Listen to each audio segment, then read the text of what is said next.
Hello बच्चों, let's read the question. तो इस क्वेश्चन में हमें बोला गया कि आईयूटीज जो हैं they are small objects which are made up of plastic या copper and they are inserted in the uterine cavity. So हमें बताना है कि which of the following statements correct है अबाउट आईयूडीज।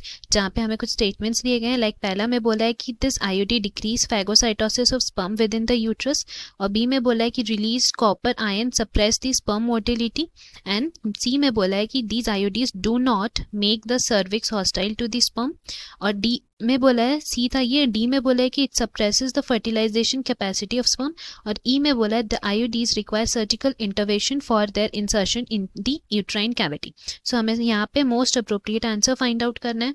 सो इस क्वेश्चन की अगर हम की कॉन्सेप्ट के बारे में बात करते हैं, then that will be functions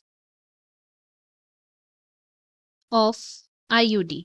IUD के क्या फंक्शंस हैं उनके बारे में हम लोग यहाँ बात करने वाले हैं। सो सबसे पहले जानते हैं कि आईयूडीज क्या है। आईयूडीज हम लोग बोल सकते हैं एक तरह का कंट्रासेप्टिव मेथड है, जिसमें क्या होता है कि we have small objects which are inserted by doctors और nurses in the uterine cavity through vagina.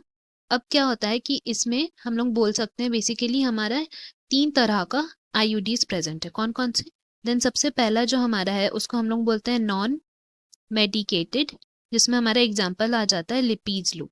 Next फिर हम बोल सकते हैं कि हमारा जो है वो है कॉपर रिलीजिंग, जिसकी अगर एग्जाम्पल की हम बात करते हैं देन यहाँ हमारे एग्जाम्पल्स आ जाएंगे CUT, CU7, मल्टीलो 375। एंड अगर हम लोग कॉपर रिलीजिंग जो है आईयूडीज उनके फंक्शन की बात करें तो उनके फंक्शन क्या होते हैं?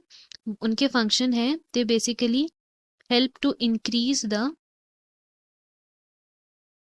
phagocytosis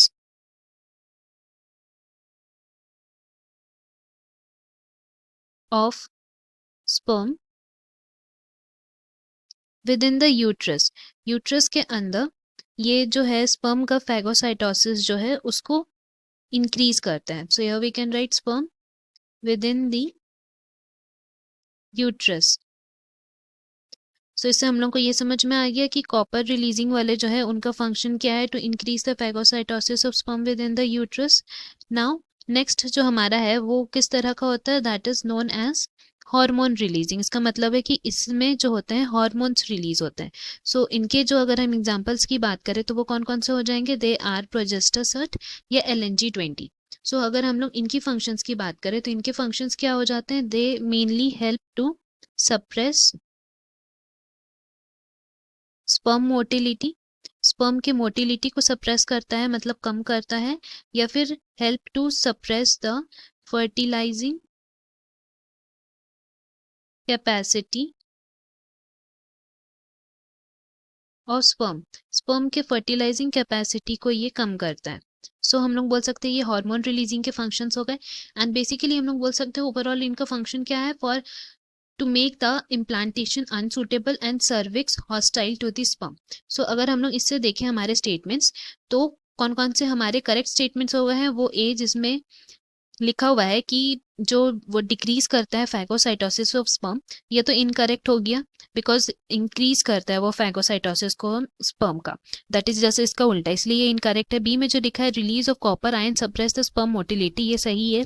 और सी में जो लिखा है it does not make the cervix hostile to the sperm, जबकि वो सर्विक्स को हॉस्टाइल बनाता है, that is the reason option C गलत हो गया। डी में जो लिखा है कि सप्रेस करता है फर्टिलाइजेशन कैपेसिटी, ये करेक्ट है, that means B and D correct हुआ। और ई में जो लिखा है आईयूडीज रिक्वायर सर्जिकल इंटरवेंशन, ये गलत है। वो नॉर्मली हम लोग इंसर्ट कर सकते हैं, कोई सर्जरी का जरूरत नहीं पड़ता, that is the reason option E भी गलत है। So from here we can conclude कि हमारा करेक्ट ऑप्शन कौन सा हो जाएगा? Option D, that is B and D are only correct answers on correct statements. Hope you have understood it well. Best of luck. Thank you.